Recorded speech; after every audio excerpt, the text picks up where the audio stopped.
जय जय श्री सीताराम, जय बालाजी महाराज।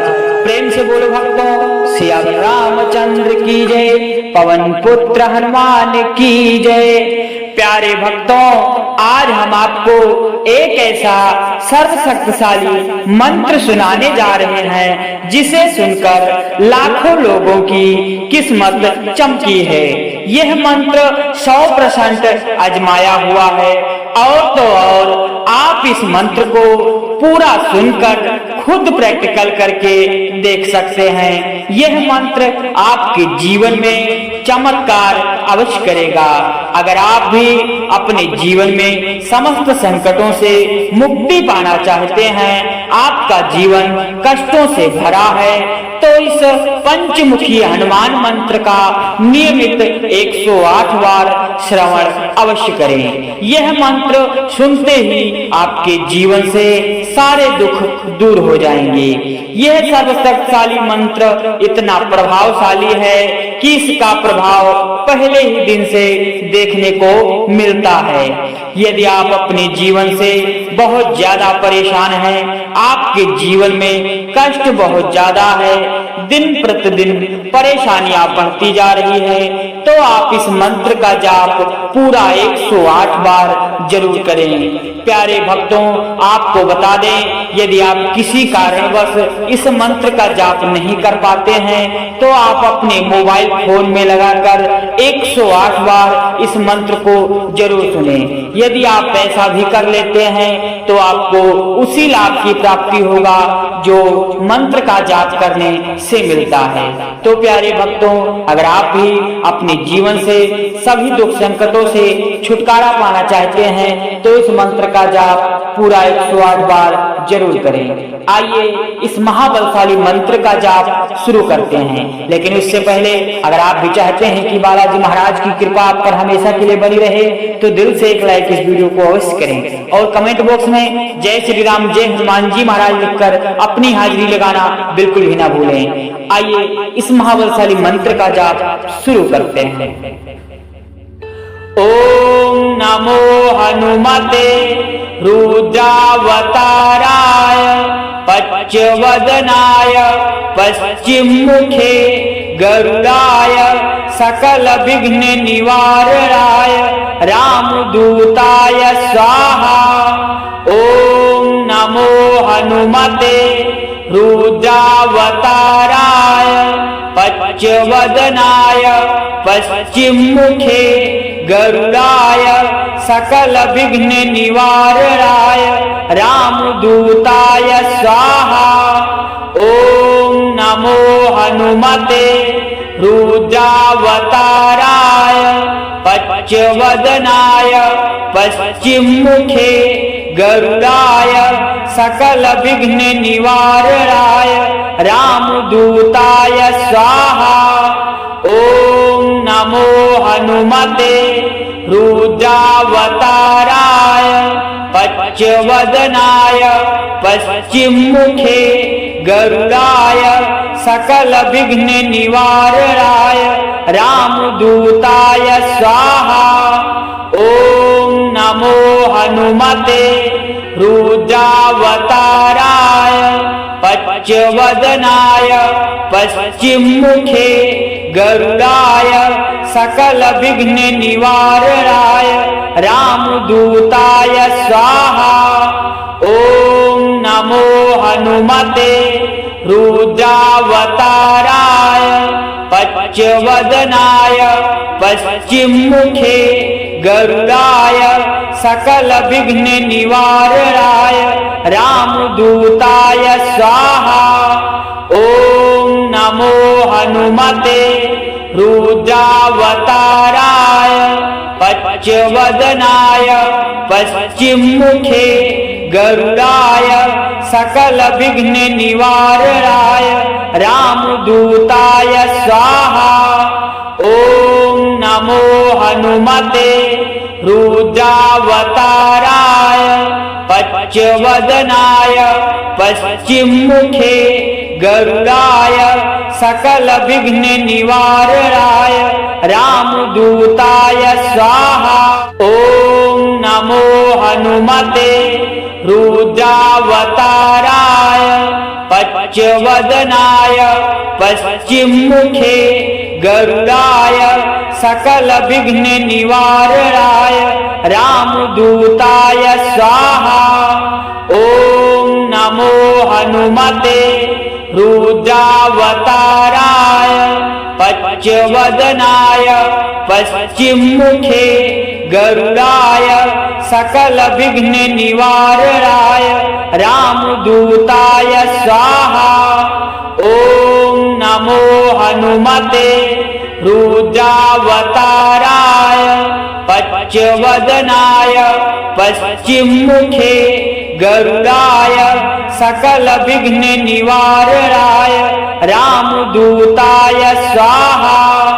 ओम नमो हनुमते रुद्रावताराय पच्चवदनाय पश्चिममुखे गरुडाय सकल विघ्न निवारणाय रामदूताय स्वाहा।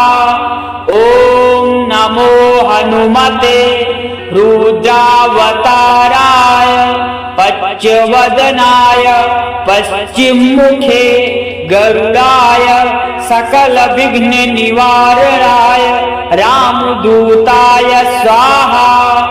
ओम नमो हनुमते रुद्रावताराय पच्चवदनाय पश्चिममुखे गरुडाय सकल विघ्न निवारणाय रामदूताय स्वाहा। ओम नमो हनुमते रुद्रावताराय पच्चवदनाय पश्चिममुखे गरुडाय सकल विघ्न निवारणाय रामदूताय स्वाहा। ओम नमो हनुमते रुद्रावताराय पच्चवदनाय पश्चिममुखे गरुडाय सकल विघ्न निवारणाय रामदूताय स्वाहा। ओम नमो हनुमते रुद्रावताराय पच्चवदनाय पश्चिममुखे गरुडाय सकल विघ्न निवारणाय रामदूताय स्वाहा। ओम नमो हनुमते रुद्रावताराय पच्चवदनाय पश्चिममुखे गरुडाय सकल विघ्न निवारणाय रामदूताय स्वाहा। ओम नमो हनुमते रुद्रावताराय पच्चवदनाय पश्चिममुखे गरुडाय सकल विघ्न निवारणाय रामदूताय स्वाहा। ओम नमो हनुमते रुद्रावताराय पच्चवदनाय पश्चिममुखे गरुडाय सकल विघ्न निवारणाय रामदूताय स्वाहा। ओम नमो हनुमते रुद्रावताराय पच्चवदनाय पश्चिममुखे गरुडाय सकल विघ्न निवारणाय रामदूताय स्वाहा। ओम नमो हनुमते रुद्रावताराय पच्चवदनाय पश्चिममुखे गरुडाय सकल विघ्न निवारणाय रामदूताय स्वाहा। ओम नमो हनुमते रुद्रावताराय पच्चवदनाय पश्चिममुखे गरुडाय सकल विघ्न निवारणाय रामदूताय स्वाहा। ओम नमो हनुमते रुद्रावताराय पच्चवदनाय पश्चिममुखे गरुडाय सकल विघ्न निवारणाय रामदूताय स्वाहा। ओम नमो हनुमते रुद्रावताराय पच्चवदनाय पश्चिममुखे गरुडाय सकल विघ्न निवारणाय रामदूताय स्वाहा। ओम नमो हनुमते रुद्रावताराय पच्चवदनाय पश्चिममुखे गरुडाय सकल विघ्न निवारणाय रामदूताय स्वाहा। ओम नमो हनुमते रुद्रावताराय पच्चवदनाय पश्चिममुखे गरुडाय सकल विघ्न निवारणाय रामदूताय स्वाहा। ओम नमो हनुमते रुद्रावताराय पच्चवदनाय पश्चिममुखे गरुडाय सकल विघ्न निवारणाय रामदूताय स्वाहा। ओम नमो हनुमते रुद्रावताराय पच्चवदनाय पश्चिममुखे गरुडाय सकल विघ्न निवारणाय रामदूताय स्वाहा। ओम नमो हनुमते रुद्रावताराय पच्चवदनाय पश्चिममुखे गरुडाय सकल विघ्न निवारणाय रामदूताय स्वाहा। ओम नमो हनुमते रुद्रावताराय पच्चवदनाय पश्चिममुखे गरुडाय सकल विघ्न निवारणाय रामदूताय स्वाहा। ओम नमो हनुमते रुद्रावताराय पच्चवदनाय पश्चिममुखे गरुडाय सकल विघ्न निवारणाय रामदूताय स्वाहा। ओम नमो हनुमते रुद्रावताराय पच्चवदनाय पश्चिममुखे गरुडाय सकल विघ्न निवारणाय रामदूताय स्वाहा। ओम नमो हनुमते रुद्रावताराय पच्चवदनाय पश्चिममुखे गरुडाय सकल विघ्न निवारणाय रामदूताय स्वाहा।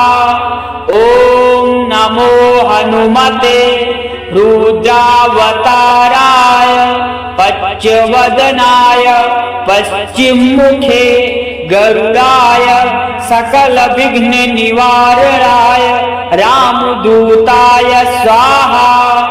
ओम नमो हनुमते रुद्रावताराय पच्चवदनाय पश्चिममुखे गरुडाय सकल विघ्न निवारणाय रामदूताय स्वाहा।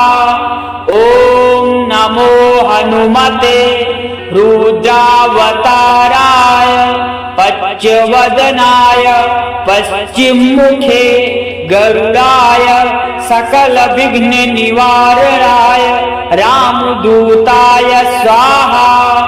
ओम नमो हनुमते रुद्रावताराय पच्चवदनाय पश्चिममुखे गरुडाय सकल विघ्न निवारणाय रामदूताय स्वाहा। ओम नमो हनुमते रुद्रावताराय पच्चवदनाय पश्चिममुखे गरुडाय सकल विघ्न निवारणाय रामदूताय स्वाहा। ओम नमो हनुमते रुद्रावताराय पच्यवदनाय पश्चिममुखे गरुडाय सकल विघ्न निवारणाय रामदूताय स्वाहा। ओम नमो हनुमते रुद्रावताराय पच्यवदनाय पश्चिममुखे गरुडाय सकल विघ्न निवारणाय रामदूताय स्वाहा। ओम नमो हनुमते रुद्रावताराय पच्यवदनाय पश्चिममुखे गरुडाय सकल विघ्न निवारणाय रामदूताय स्वाहा। ओम नमो हनुमते रुद्रावताराय पच्यवदनाय पश्चिममुखे गरुडाय सकल विघ्न निवारणाय रामदूताय स्वाहा। ओम नमो हनुमते रुद्रावताराय पच्यवदनाय पश्चिममुखे गरुडाय सकल विघ्न निवारणाय रामदूताय स्वाहा। ओम नमो हनुमते रुद्रावताराय पच्यवदनाय पश्चिममुखे गरुडाय सकल विघ्न निवारणाय रामदूताय स्वाहा। ओम नमो हनुमते रुद्रावताराय पच्यवदनाय पश्चिममुखे गरुडाय सकल विघ्न निवारणाय रामदूताय स्वाहा। ओम नमो हनुमते रुद्रावताराय पच्यवदनाय पश्चिममुखे गरुडाय सकल विघ्न निवारणाय रामदूताय स्वाहा। ओम नमो हनुमते रुद्रावताराय पच्यवदनाय पश्चिममुखे गरुडाय सकल विघ्न निवारणाय रामदूताय स्वाहा। ओम नमो हनुमते रुद्रावताराय पच्यवदनाय पश्चिममुखे गरुडाय सकल विघ्न निवारणाय रामदूताय स्वाहा। ओम नमो हनुमते रुद्रावताराय पच्यवदनाय पश्चिममुखे गरुडाय सकल विघ्न निवारणाय रामदूताय स्वाहा। ओम नमो हनुमते रुद्रावताराय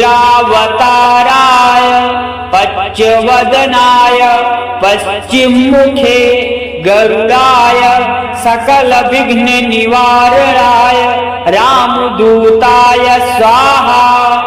ओम नमो हनुमते रुद्रावताराय पच्यवदनाय पश्चिममुखे गरुडाय सकल विघ्न निवारणाय रामदूताय स्वाहा। ओम नमो हनुमते रुद्रावताराय पच्यवदनाय पश्चिममुखे गरुडाय सकल विघ्न निवारणाय रामदूताय स्वाहा। ओम नमो हनुमते रुद्रावताराय पच्यवदनाय पश्चिममुखे गरुडाय सकल विघ्न निवारणाय रामदूताय स्वाहा। ओम नमो हनुमते रुद्रावताराय पच्यवदनाय पश्चिममुखे गरुडाय सकल विघ्न निवारणाय रामदूताय स्वाहा। ओम नमो नमो हनुमते रुद्रावताराय पच्चवदनाय पश्चिममुखे गरुडाय सकल विघ्न निवारणाय रामदूताय स्वाहा। ओम नमो हनुमते रुद्रावताराय पच्चवदनाय पश्चिममुखे गरुडाय सकल विघ्न निवारणाय रामदूताय स्वाहा। ओम नमो हनुमते रुद्रावताराय पच्चवदनाय पश्चिममुखे गरुडाय सकल विघ्न निवारणाय रामदूताय स्वाहा।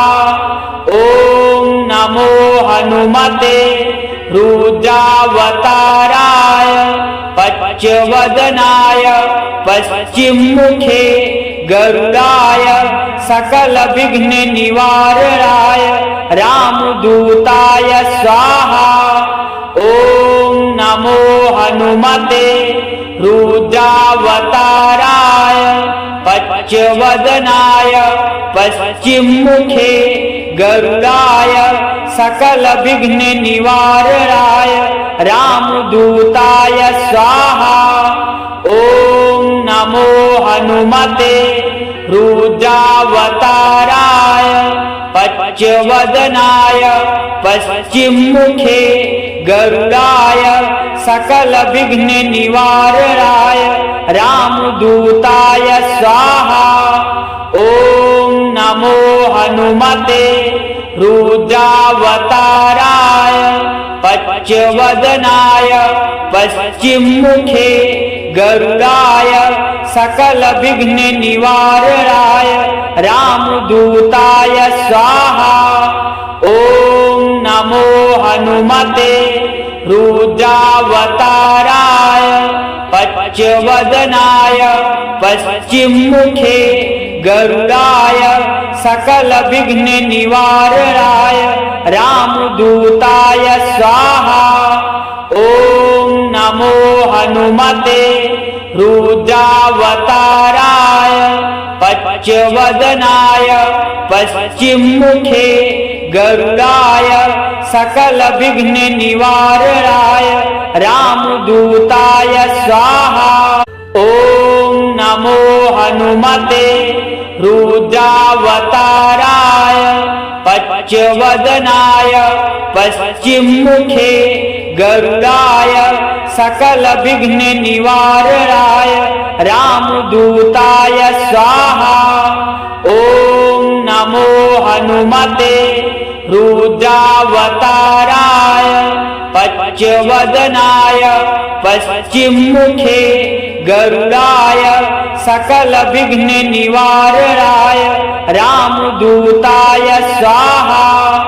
ओम नमो हनुमते रुद्रावताराय पच्चवदनाय पश्चिममुखे गरुडाय सकल विघ्न निवारणाय रामदूताय स्वाहा।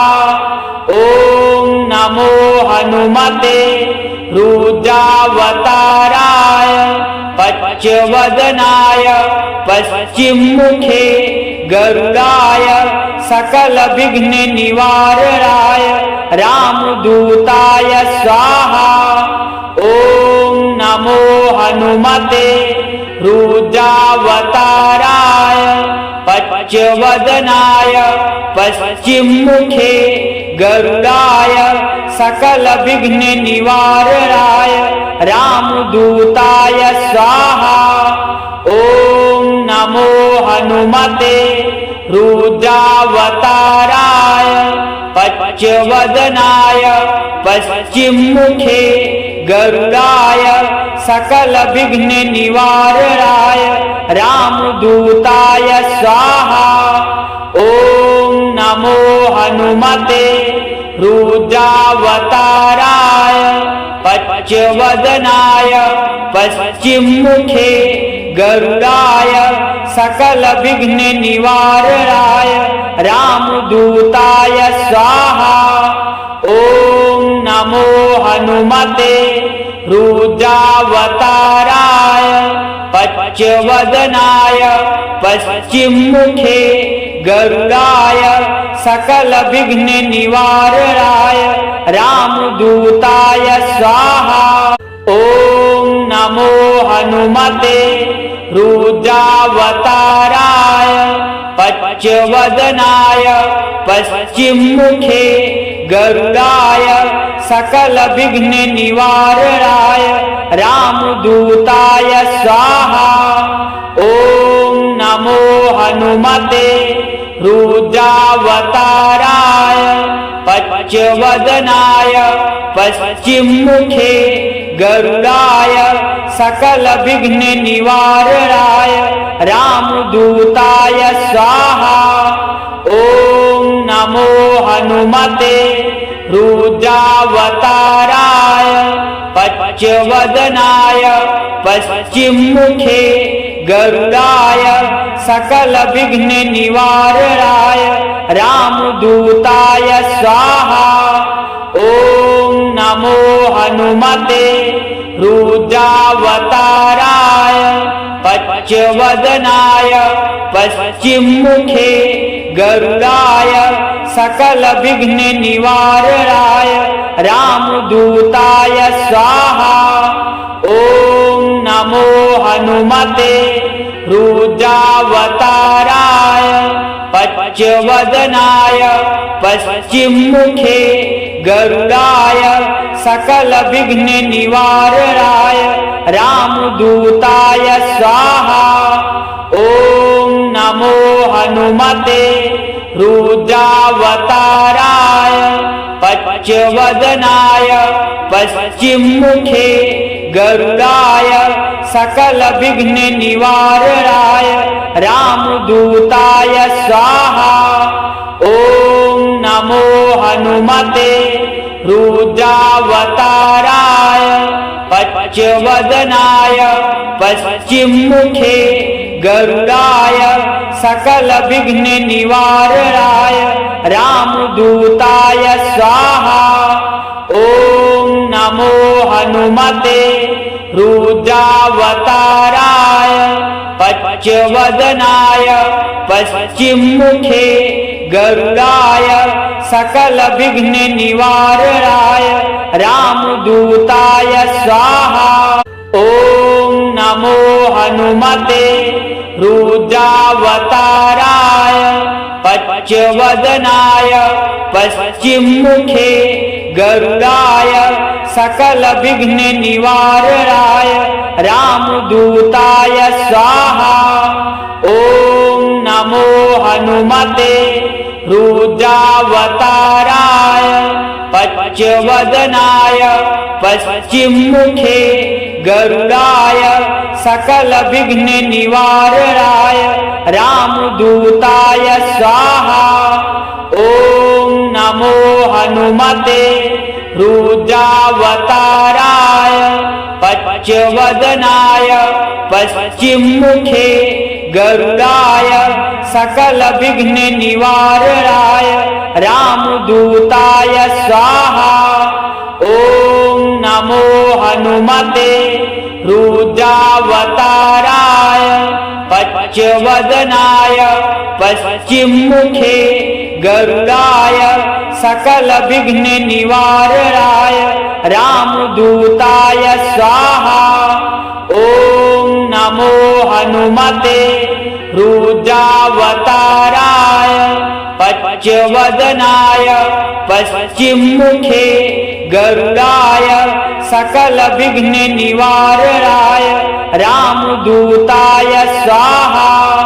ॐ नमो हनुमते रुद्रावताराय पच्चवदनाय पश्चिममुखे गरुडाय सकल विघ्न निवारणाय रामदूताय स्वाहा।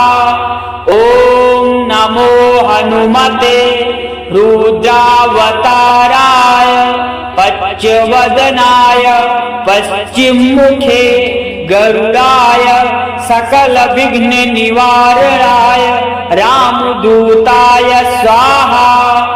ओम नमो हनुमते रुद्रावताराय पच्यवदनाय पश्चिममुखे गरुडाय सकल विघ्न निवारणाय रामदूताय स्वाहा।